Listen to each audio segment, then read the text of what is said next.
ویسے تو میری کار اندھیرے ہی کا جز نظر آ رہی تھی، لیکن دور سے اندھیرے میں کسی جگنو کی طرح چمکتا ہوا سگریٹ کا سرا دیکھ کر کوئی بھی ادھر متوجہ ہو سکتا تھا۔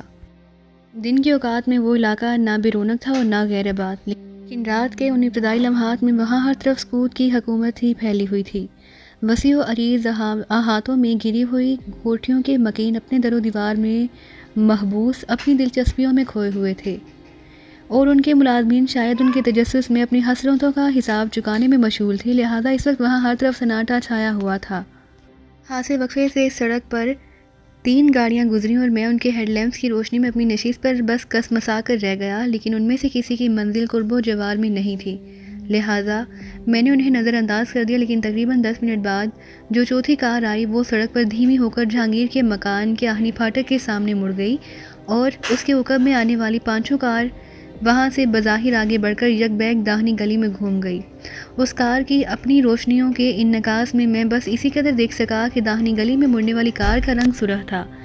حالات پوری طرح میرے سامنے تھے۔ جب جہانگیر کے مکان کے سامنے کھڑی ہوئی کار کے پہلے ہی ہارن پر پھاٹک کھول دیا گیا تو وہ کار اندر چلی گئی، اور میرے لیے یہ اندازہ لگانا دشوار نہ رہا کہ اس کار میں جہانگیر شاید اپنی بیوی سلمیٰ سمیت گھر واپس پہنچا تھا۔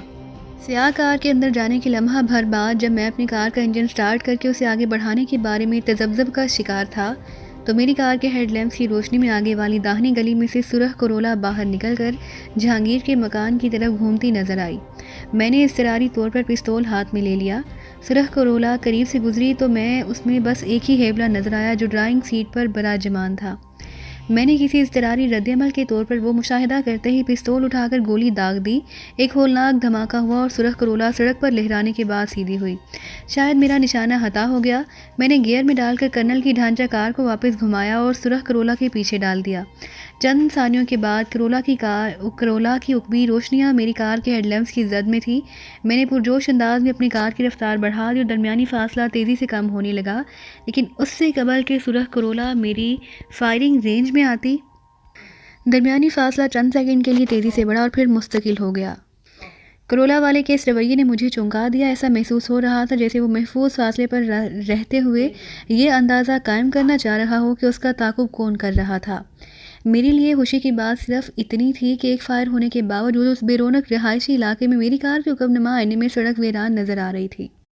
تھوڑی ہی دیر بعد دونوں گاڑیاں آباد علاقے کو چھوڑ کر یونیورسٹی جانے والی سڑک پر نکل آئیں۔ حسن اسکوائر اور راشد منہاس روڈ والے چوراہے سے آگے سڑک بالکل تاریک اور سنسان تھی۔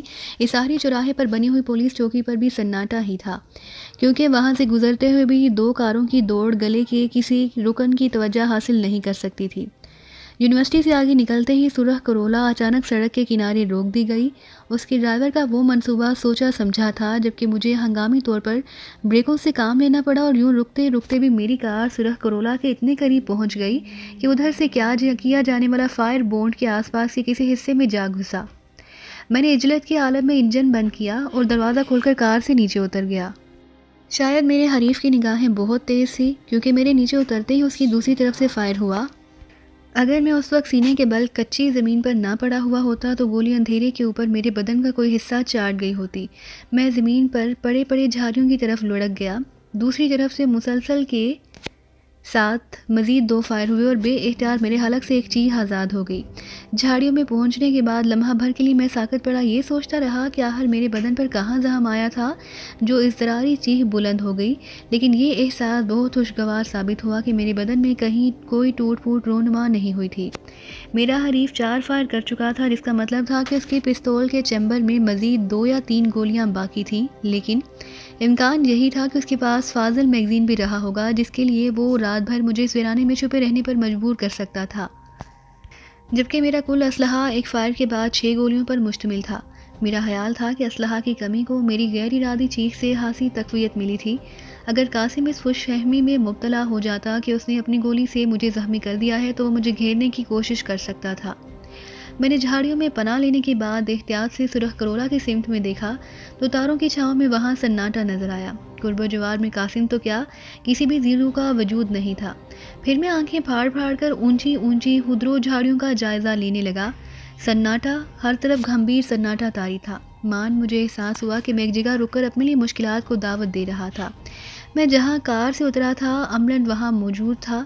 اگر قاسم مکاری کے ساتھ پیش قدمی کر رہا تھا تو وہی مقام اس کا نشانہ ہونا چاہیے تھا، کیونکہ اس کی دانش میں زخمی شکار کے لیے اندھیرے میں زیادہ دور نکلنا دشوار ہوتا۔ میں نے خودرو جھاڑیوں میں مزید اندر گھس کر حشرات العارض کا خطرہ مول لینے کی بجائے واپس سڑک پر نکل آنے کا فیصلہ کیا اور پھر سرعت کے ساتھ کنوں کے بل زمین پر چلتا ہوا سڑک پر آیا، اپنی کار کے پیچھے سے گھوم کر اس کی اوٹ میں اپنا مورچہ جما کر بیٹھ گیا۔ وقت دھیمے دھیمے گزرتا چلا گیا لیکن صورتحال میں کوئی تبدیلی رونما نہ ہوئی، تو مجھے شبہ ہونے لگا کہ کہیں قاسم گھات لگائے اس انتظار میں نہ بیٹھا ہو کہ میں کار میں فرار ہونے کی کوشش کروں گا۔ میں نے ایک پتھر اٹھا کر ہولی سی جھاڑیوں میں اچھالا۔ اس حرکت کا رد عمل توقع کے عین مطابق ہوا۔ اندھیرے میں ایک دھماکے کے ساتھ شعلہ سا تیرتا ہوا نمودار ہوا اور اسی طرف معدوم ہو گیا جہاں میں نے پتھر پھینکا تھا۔ اسی کے ساتھ قاسم کی کمین گاہ میں بھی میری نظروں میں آ گئی۔ سڑک پر موجود ہونے کی وجہ سے شعلے کا مہرج میری نظروں میں آ گیا تھا، بلکہ فائر سے پیدا ہونے والے مدھم سے بارودی نکاس میں نے دو چمکتی ہوئی آنکھیں بھی دیکھ لیں جو فوراً ہی اندھیرے کا جز بن گئی۔ میں نے گھٹنوں کے بل سڑک پر پوزیشن لے کر ہاتھ سیدھا کیا اور اسی سمت میں گولی چلا دی۔ میرا وار کاریگر ہوا کیونکہ قاسم کی دردناک چیخ 100% حقیقی تھی۔ میں نے بلا توقف اسی زاویے پر دوسرا بھی فائر کر دیا اور اس بار بھی ستاروں نے میری یاوری کی، کیونکہ اس بار قاسم کی آواز میں اذیت کے ساتھ غیظ و غضب کی جھلاہٹ بھی شامل تھی۔ اس بار شاید اس نے میری پوزیشن دیکھ لی۔ وہ غصے کے عالم میں ٹریگر دباتا ہی چلا گیا۔ 2-3 گولیاں سنسناتی ہوئی آئیں اور کار کی باڑی سے ٹکرا کر دم توڑ گئیں۔ اس کے بعد فضا میں محض ٹائگر کی کھٹ کھٹ گونج کر رہ گئی۔ میں نے پوری قوت سے قاسم کی کمین گاہ کی طرف دوڑ لگا دی۔ اس نے غصے اور جھلاہٹ میں خود ہی اپنا بھرم کھول دیا۔ 7 گولیاں چلانے کے بعد اس کے پستول کا چیمبر خالی ہو چکا تھا۔ میں اسے دوبارہ چیمبر لوڈ کرنے کا موقع دیے بغیر اس پر ٹوٹ پڑنا چاہتا تھا۔ میرے دوڑتے ہوئے قدموں کی آواز نے اس کے اوسان ہٹا کر دی اور اس نے پوری قوت سے اپنا آہنی پستول مجھ پر کھینچ مارا۔ شاید اپنی چالاکی کے ضم میں وہ بھی فاضل راؤنڈز پر نہیں لایا تھا۔ پستول میری پنڈلی سے ٹکرایا تو میں درد کی شدت سے وہیں بیٹھتا چلا گیا۔ میں نے پوری قوت سے دانت بینچ کر درد ناقابل برداشت لہر پر قابو پانے کی کوشش کی اور پھر لپک کر قاسم پر ٹوٹ پڑا جو جھاڑیوں میں گھسنے کی کوشش کر رہا تھا۔ وہ زخمی ہونے کے باعث اپنے پیروں پر کھڑا ہونے کے قابل نہیں تھا۔ پہلے ہی وار میں نے اسے بری طرح رگید کر رکھ دیا۔ جبڑوں پر پڑنے والے مکوں نے غالباً اس کے سارے دانت ہلا کر رکھ دیے، لیکن وہ سمجھ چکا تھا کہ اب اس نے ہاتھ پیر ذرا بھی ڈھیلے چھوڑے تو زندہ نہ رہ سکے گا۔ اس نے وحشیانہ مار کی پرواہ کیے بغیر میرے نرہرے پر ہاتھ ڈالنے کی کوشش شروع کر دی اور میں اسے چھوڑ کر اٹھ گیا۔ اس نے میری ٹانگوں سے لپٹ پڑنے کی کوشش کی لیکن میں نے ٹھوکروں سے اسے پیچھے الٹ جانے پر مجبور کر دیا۔ ڈینی، میری بات سنو، وہ بری طرح ہانپتے اور کراہتے ہوئے بولا۔ شاید اس دوران میں مغلظات کے تبادلے میں آواز کی بنا پر وہ مجھے پہچان چکا تھا، لیکن اس وقت میرے سر پر خون سوار ہو چکا تھا۔ قاسم کے ہاتھ طارق سمیت متعدد انسانوں کے خون میں آلودہ تھے۔ وہ میری آزادی کا دشمن ہو چکا تھا۔ اپنے مفاد کے لیے اس نے ایٹو کے خلاف میرے ساتھ سمجھوتا کیا، لیکن ایٹو کی خوشنودی کے ذریعے بڑا فائدہ ملنے کی امید پر مجھ سے دغا کرنے پر تل گیا۔ ایسے خود غرض قاتل اور غدار کو زندہ چھوڑنا اپنی ذات پر ظلم کرنے کے مترادف ہوتا۔ وہ قتل و غارت گری کا بازار گرم کرنے کے باوجود قانون کی گرفت سے محفوظ تھا۔ زندہ رہتا تو نہ جانے اور کتنے انسانوں کو موت کے گھاٹ اتارتا۔ میں نے پوری قوت سے اس کی پسلیوں میں ٹھوکریں رسید کی اور پھر اپنا بھرا ہوا پستول لے کر آگے بڑھا اور اس کی نال سے قاسم کے ہلتے ہوئے دانتوں پر ضرب لگائی تو وہ بری طرح تڑپ اٹھا۔ پھر اس سے قبل کہ وہ میرے اگلے قدم کا اندازہ لگاتا، میں نے اس کے سینے پر گھٹنا رکھ کر پستول کی مہیب نال اس کے دہانے میں ڈالی اور فوراً ہی ٹائگر دبا دیا۔ گولی اس کے دہانے سے گزر کر اس کا بھیجا پھاڑتے ہوئی باہر نکل گئی۔ اس کے حلق سے ایک لرزہ انگیز ادھوری سی چیخ نکلی اور پھر اس کا بدن خاک میں اچھلنے لگا۔ اسے وہیں ویرانے میں تڑپتا چھوڑ کر میں وہاں سے واپس ہو لیا۔ سکندر علی کے بعد قاسم تنظیم کا دوسرا اہم رکن تھا جو میرے ہاتھوں کیفر کردار کو پہنچا تھا۔ وہ بذات خود نمائی تھا جو اپنے مالی مفاد کے لیے شہر میں ہیروئن کی منڈی پھیلانے کے چکر میں تھا۔ توقیر کے اشارے پر میرے لیے خطرہ بن چکا تھا، لیکن پھر بھی اس خون پر میرا دل بوجھل ہو گیا۔ مجھے کسی مجرم کو سزا دینے کا کوئی اختیار نہیں تھا۔ اس فرض کی انجام دہی کے لیے ملک میں متعدد ادارے کام کر رہے تھے، لیکن مجبوری یہ ہے کہ جرائم کے انسداد کے قوانین میں جا بجا جھول پائے جاتے تھے۔ وکالت کا فن اس قدر ترقی پا چکا ہے کہ سچ کی جڑیں تلاش کرنے میں مدتیں لگ جاتی ہیں۔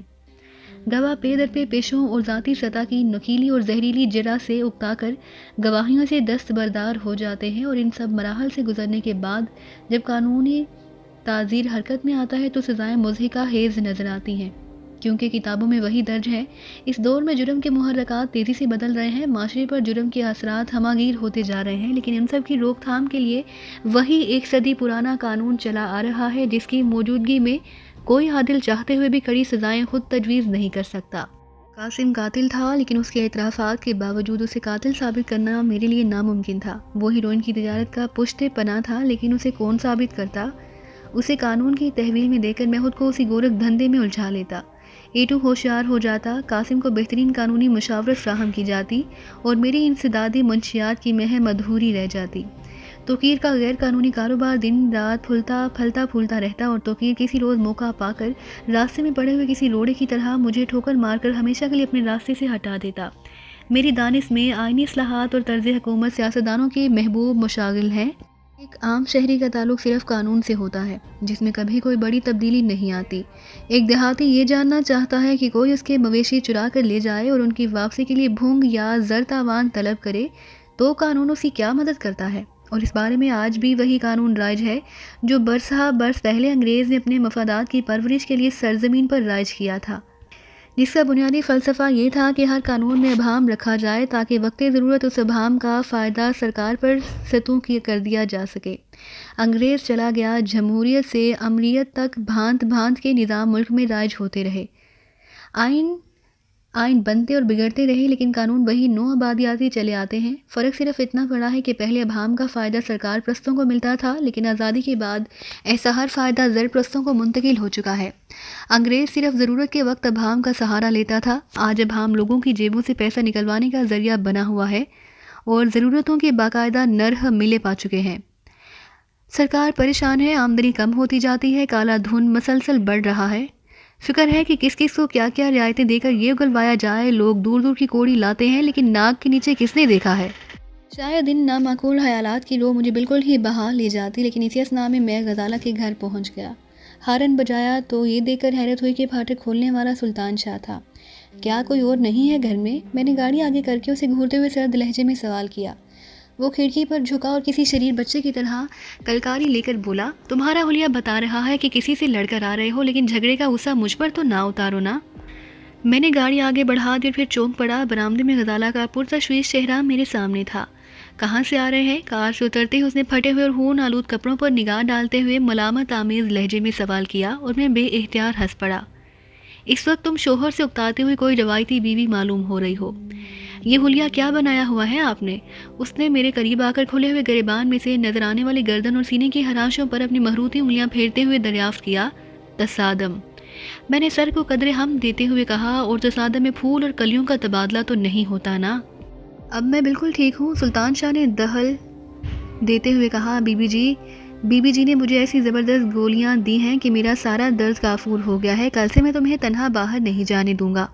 جی گولیاں دینے کی ماہر ہیں، میں نے ظاہر مذاق کہا۔ کون سی گولیاں دی تھی انہوں نے تم کو؟ ہومیوپیتھی میں ہڈیوں کی چوٹ کی ایک بہت مؤثر دوا، وہی انہوں نے خوراک دی تھی اور اسے یہ پورے گھر میں دوڑتا پھر رہا ہے۔ یہ خیال رکھنا کہ سلطان شاہ دوڑتا ہوا گھر سے باہر نہ نکل جائے۔ میں نے سلطان شاہ کی کمر پر ہاتھ مارتے ہوئے کہا اور آگے بڑھ گیا۔ غزالہ کے والدین غالباً سو چکے تھے کیونکہ مکان میں سناٹا چھایا ہوا تھا، لیکن غزالہ اور سلطان شاہ میں عجیب سی مفاہمت ہو چکی تھی۔ غزالہ میرے ساتھ لگی میرے کمرے تک چلی آئی اور اس کی آڑ میں سلطان شاہ بھی وہی آن پہنچا۔ اب آپ بتائیں کہ کیا کر کے آ رہے ہیں؟ غزالہ نے میرے بستر پر بیٹھتے ہوئے سوال کیا اور سلطان شاہ کی ناقدانہ نگاہیں میرے جسم میں کسی ٹوٹ پھوٹ کے امکانات کا جائزہ لینے میں مصروف ہو گئیں۔ قاسم سے آج نجات مل گئی، میں نے گہرا سانس لیتے ہوئے کہا اور پستول جیب سے نکال کر ایک طرف رکھ دیا۔ وہ اونچا اڑ رہا تھا اور کسی بھی وقت میرے لیے خطرہ بن سکتا تھا۔ یہ تم نے برا کیا، سلطان شاہ مایوسانہ لہجے میں بولا۔ وہ تو میرا شکار ہونا چاہیے تھا، ہر وقت بچوں جیسی باتیں نہیں کرتے، میں نے قدرے ترش لہجے میں کہا۔ ضروری نہیں تھا کہ وہ تمہاری گرفت میں ہی آ جاتا، میں اسے بمشکل تمام گھیرنے میں کامیاب ہو سکا تھا۔ پھر ان دونوں کے استفسار پر میں نے انہیں دن بھر کی کارگزاری سے آگاہ کرنے لگا۔ جہانگیر نے تمہارا ساتھ دینے سے صاف انکار کر دیا تھا۔ میرے خاموش ہوتے ہی سلطان شاہ نے تحیر اور بے یقینی کے عالم میں سوال کیا۔ دوستی اپنی جگہ، اس وقت وہ ایٹو کی طرف سے جان کے خوف میں مبتلا تھا اور اسی وجہ سے مجھ سے کنارہ کشی اختیار کرنا چاہ رہا تھا، لیکن اب اسے بھی اپنے فیصلے پر نظر ثانی کرنا ہوگی. کیا اس سے بھی بھیڑنے کا ارادہ ہے؟ غزالہ نے سوال کیا. نہیں، اس نے برے وقت پڑنے پر دوستی کو بالائے طاق رکھ دیا، مگر میں ایسا نہیں کروں گا. البتہ معلومات اگلوانے کے لیے اسے بلیک میل ضرور کر سکوں گا. قاسم کا انجام اسے بہت کچھ سوچنے پر مجبور کر دے گا. یہ باتیں تو اب ہوتی رہیں گی، آپ لباس تبدیل کیوں نہیں کر لیتے؟ میں نہاؤں گا، میں نے کسل مندانہ مسکراہٹ کے ساتھ کہا. شاید میری داہنی پنڈلی زخمی ہو گئی ہے، پہلے اس کی ڈریسنگ کر دو. وہ بیچاری فوراً ہی میری پنڈلی لے بیٹھی. میں نے بھی اس وقت پہلی بار زخم دیکھا تو پنڈلی کی ہڈی نیلی پڑی ہوئی تھی، کئی جگہ سے جلد ادھڑ کر زخم پر خون کے لوتھڑے جم گئے تھے. بہت بری چوٹ آئی ہے، غزالہ نے زخم صاف کرتے ہوئے کہا. ورم بھی آ گیا ہے، کہیں ہڈی نہ ٹوٹ گئی ہو. ہڈی ٹوٹی ہوتی تو اپنے قدموں پر کھڑا ہونا بھی دشوار ہو جاتا. بس تم ڈریسنگ کر دو، 2-4 روز میں زخم ٹھیک ہو جائے گا. قاسم کی موت سے ایک اور بھی مسئلہ حل ہو گیا ہے، غزالہ بولی. آپ کے چکر میں وہ کامران تک پہنچ کر تنگ کر سکتا تھا، کم از کم وہ خطرہ ٹل گیا ہے. میں سگریٹ سلگاتے ہوئے ہنس دیا، بشرط یہ کہ وہ پہلے ہی اس بارے میں رکشی کو باخبر نہ کر چکا ہو. وہ کچھ بھی نہیں کر سکے گی، سلطان شاہ نے حقارت آمیز لہجے میں کہا. شاید قاسم کی موت کی خبر ہی اس کا حوصلہ ختم کر کے رکھ دے گی. ہمیں اس کے بارے میں سوچ کر اپنا دماغ کھپانے کی ضرورت نہیں. تم اسے اچھی طرح نہیں جانتے، میں نے اسے بہت قریب سے دیکھ چکا ہوں. ایک زمانے میں وہ ایٹو کے لیے تنظیم کے ایک بڑے کے خلاف سراغ رسانی کرتی رہی ہے، اور پھر اسے قاسم سے بہت گہرا لگاؤ تھا. کل رات جب میں نے اکبر کے علاج گاہ میں اسے قاسم کے زخمی ہونے کی خبر دی تو وہ بری طرح بے چین ہو گئی. قاسم کا بدلہ لینے کے لیے وہ خود بھی حرکت میں آ سکتی ہے، لیکن وہ تنہا ہوگی. قاسم کی پشت پر تنظیم کی قوت تھی، آپ کے خلاف وہ زیادہ کھل کر وار نہیں کر سکے گی، کیونکہ وہ خود بھی ایٹو کے عتاب میں آئی ہوئی ہے. غزالہ بولی. وہ بات پرانی ہو گئی.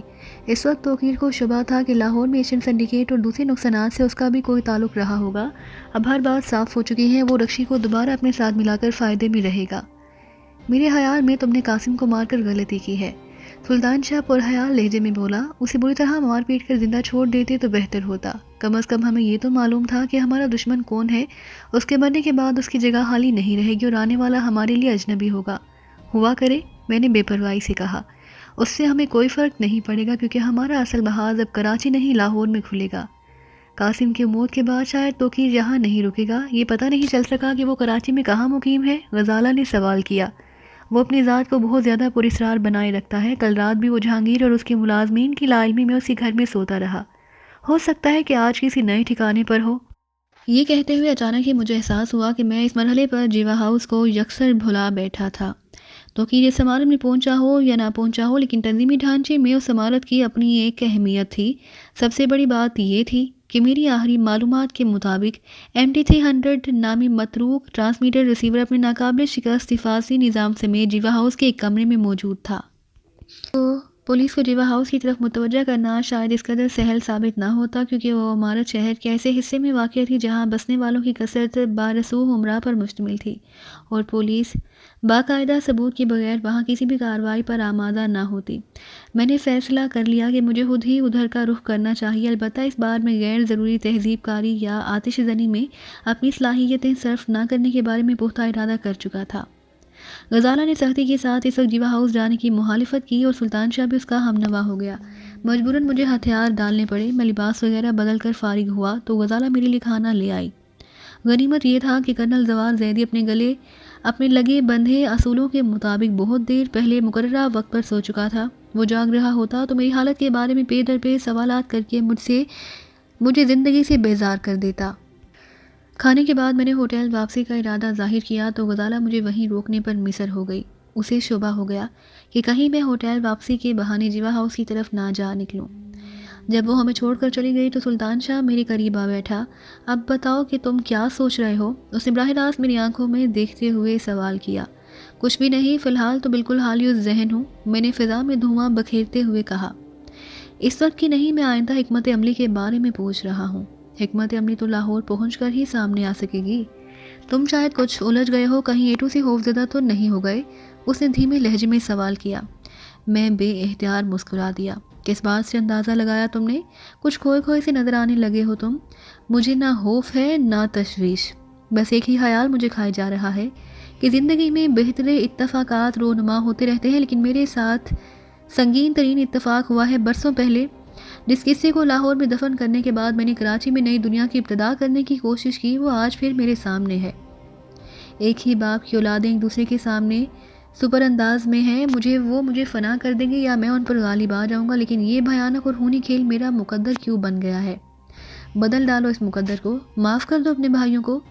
میں انہیں معاف کر دوں لیکن وہ میرے لہو کے پیاسے ہیں، میرا پیچھا نہیں چھوڑیں گے۔ انہیں بھول کر کسی بھی گمنام سمت میں نکل جاؤ، پھر کسی مقام پر ڈیرا ڈال دو وہ جہاں وہ تمہارا سایہ بھی نہ پا سکے۔ بات میرے مشن کی آ پڑی ہے سلطان شاہ، ذاتی شے کو میں بھول سکتا ہوں لیکن میں نے ہیروئن کی تجارت کی بیچ کنی کا بیڑا اٹھایا ہے۔ توقیر اور تصویر اس گھناؤنی تجارت کے روح رواں ہیں، وہ دانستہ مجھ سے محاسمت رکھتے ہیں اور میں بے خبری میں ان سے دشمنی مول لے بیٹھا ہوں۔ اس مشن میں صرف تم ہی نہیں، غزالہ بھی میری ہم سفر ہے۔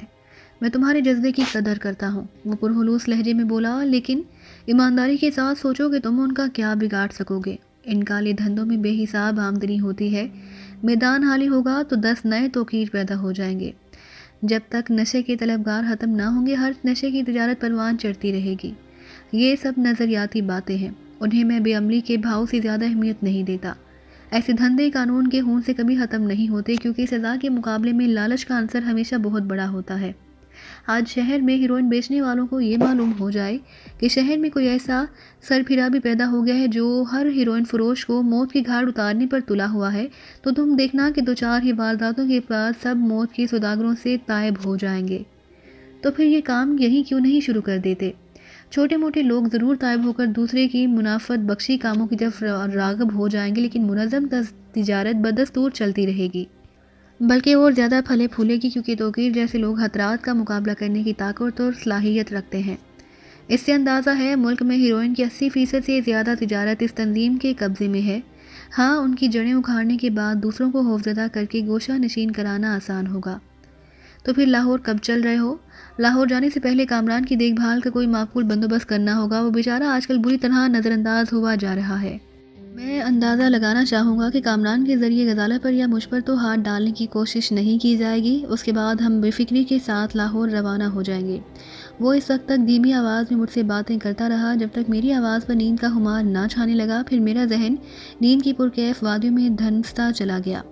اس وقت شاید صبح کے 4 بجے کا عمل تھا اور میں گہری نیند سویا ہوا تھا کہ اچانک زلزلہ سا آ گیا۔ میں ہڑبڑا کر بیدار ہوا تو ایک نرم تھا نسوانی ہاتھ میرے دھانے پر جم گیا۔ نیند کی جھونک میں ہونے کے باوجود میں نے غزالہ کے وجود کی جانی پہچانی خوشبو فوراً ہی شناخت کر لی۔ گھر میں کوئی گھس آیا ہے، اس نے خوف سے کانپتے ہوئی آواز میں میرے کان کے قریب سرگوشی کی۔ شاید وہ کوئی کھڑکی توڑ کر سٹور روم میں داخل ہو چکا ہے، لیکن سٹور روم کا دروازہ باہر سے مقفل ہے۔ میں نے اپنے کانوں سے اس دروازے پر زور آزمائی کی آوازیں سنی ہیں۔ میں خاموشی کے ساتھ ننگے پاؤں بستر سے اتر پڑا۔ میں بھی چلوں؟ کمرے کی تاریک فضا میں سلطان شاہ کی سرگوشی گونجی اور میں چونک پڑا۔ وہ وہیں فرش پر پڑا سو رہا تھا اور سایہ آہٹیں سن کر بیدار ہو گیا تھا۔ تم غزالہ کے ساتھ سٹور کے اندرونی دروازے پر پہنچو، میں باہر سے گھوم کر سٹور روم میں داخل ہوتا ہوں، میں نے ٹٹول کر اپنا پستول سنبھالتے ہوئے کہا۔ غزالہ خوفزدہ تھی، لہٰذا فطری طور پر وہ پیچھے ہی رہی۔ سلطان شاہ دروازے کی طرف بڑھا لیکن پھر الٹے قدموں کا اندھیرے میں اندر لوٹ آیا۔ مجھے اپنی حیرت کو الفاظ میں ڈھالنے کی مہلت نہ مل سکی، کیونکہ فوراً ہی دروازے کے خلا میں ایک دیو قامت انسانی ہیبلا نظر آیا جس کے ایک ہاتھ میں ریوالور دبا ہوا تھا۔ شاید اسی نے سلطان شاہ کو الٹے قدموں کمرے میں لوٹنے پر مجبور کر دیا۔ مجھے ڈر تھا کہ کہیں غزالہ کی غیر ارادی چویخ کھیل ہی نہ بگاڑ دے، لیکن اس بیچاری نے خوف سے لرزنے کے باوجود ذرا بھی آواز نہ نکالی۔ شاید وہ اس کھیل میں اپنے باپ کی شرکت کے بارے میں زیادہ فکر مند تھی۔ ہینڈز اپ! دیو قامت اجنبی نے بھاری سرگوشیانہ آواز میں حکم صادر کیا۔ اسی اثنا میں تاریکی کا فائدہ اٹھا کر اپنا پستول بستر پر ڈال چکا تھا۔ میں نے فوراً ہی دونوں ہاتھ سر سے بلند کر لیے۔ غزالہ نے سر گھما کر مایوسانہ انداز میں میری طرف دیکھا اور پھر میری تقلید میں مشینی طور پر اس کے ہاتھ بھی بلند ہو گئے، لیکن سلطان شاہ جو نوارد سے سب سے قریب تھا اس نازک مرحلے پر اپنا کام دکھا گیا۔ ہاتھ اٹھاتے اٹھاتے اس نے سر جھکا کر پوری قوت سے دوڑ لگائی اور کسی سانڈ کی طرح نوارد کے پیٹ میں وحشیانہ ٹکر رسید کر کے اسے پیچھے الٹ دیا۔ نوارد نے گرتے گرتے گولی چلا دی۔ کھٹکی آواز کے ساتھ گولی نکلی اور چھت سے ٹکرا کر کسی گوشے میں جا گری۔ اس کے پستول پر یقینی طور پر سائلنسر لگا ہوا تھا۔ اجنبی جسمانی طور پر سلطان شاہ سے کہیں برتر تھا۔ پھر سلطان شاہ زخمی بھی تھا، لیکن اس وقت اس کے وجود میں نہ جانے کہاں سے اتنی قوت اود کر آئی تھی کہ اس نے ایک لہجے کے لیے بھی اپنے حریف کو سنبھلنے کا موقع نہیں دیا۔ اسی اثنا میں سلطان شاہ کی مدد کے لیے آگے بڑھا تو اجنبی کے دونوں ہاتھ خالی نظر آئے۔ سنبھلنے کی کوشش میں پستول اس کے ہاتھ سے نکل گیا۔ میں نے اس کی پنڈلیوں پر 2-3 بھرپور ٹھوکریں لگائی. وہ کربناک لیکن دبی دبی آواز میں کہا اور اسی وقت راہداری کرنل کی آواز سے گونج اٹھی. کون ہے جو جہاں ہے وہیں ٹھہرے ورنہ میں گولی مار دوں گا. اس کی تہمکانہ آواز سنتے ہی اجنبی کے ہاتھ پیر ڈھیلے پڑ گئے. پھر شاید کرنل ہی نے راہداری کا بلب روشن کر دیا. دوسری طرف وزالہ نے کمرے میں روشنی کر دی. حملہ آور کے ساتھ ہی میں نے بھی حیرت سے پلکیں جھپکا کر کرنل کو دیکھا جو نہایت اطمینان سے خالی ہاتھ راہداری میں کھڑا اجنبی کو گھورے جا رہا تھا. روشنی ہونے پر اس نے بڑھ کر سائلنسر لگا ہوا پستول فرش سے اٹھا لیا. یہ کیا ہو رہا ہے یہاں؟ وہ غصیلی آواز میں دھاڑا. میں اسے دیکھ لوں گا، آپ غزالہ کو ساتھ لے جائیں. میں نے نرم لہجے میں اسے سمجھانے کی کوشش کی. غزالہ؟ کرنل نے حیرت سے کہا. پھر سوال کیا کہاں ہے وہ؟ اور غزالہ کمرے سے نکل کر خوف سے کانپتی ہوئی راہداری میں باپ کے سامنے آ گئی. تم اپنے کمرے میں جاؤ، وہ گونجیلی آواز میں بولا. میں خود دیکھوں گا کہ یہ بدماش کون ہے اور اس نے میرے گھر میں گھسنے کی جرأت کیسے کی. غزالہ سر جھکائے وہاں سے چلی گئی. اسی اثنا میں اجنبی اپنے قدموں پر کھڑا ہو چکا تھا اور یوں گھیر جانے پر خائف نظر آ رہا تھا. روشنی ہونے کے بعد وہ میرے اور سلطان شاہ کے لیے اجنبی نہیں رہا. وہ قاسم کے ساتھیوں میں سے تھا اور میرا تعاقب کرنے پر ایک بار پھر سلطان شاہ کے ہاتھوں ہانسی مار کھا چکا تھا. یہاں کیا لینے آئے تھے؟ سلطان شاہ نے اس کے چہرے پر الٹے ہاتھ کا تھپڑ رسید کرتے ہوئے تلخ لہجے میں سوال کیا اور کچھ کہے بغیر کینہ توز نگاہوں سے اسے گھورنے لگا. بولو. کرنل غصے کے عالم میں دہاڑا اور وہ چونک پڑا. میرا کسی سے الجھنے یا کچھ لے جانے کا ارادہ نہیں تھا. وہ بھاری لہجے میں مدافعانہ انداز میں بولا. میں تو بس یہ دیکھنے کے لیے اندر داخل ہوا تھا کہ یہاں کون کون چھپا ہوا ہے. تمہیں جہاں کس نے بھیجا؟ میں نے آگے بڑھ کر سرد لہجے میں سوال کیا. تم اچھی طرح جانتے ہو. وہ میری طرف دیکھتے ہوئے تلخ لہجے میں بولا. قاسم سے میرا رابطہ قائم ہو گیا ہوتا تو شاید اسی وقت میری جگہ وہیں موجود ہوتا.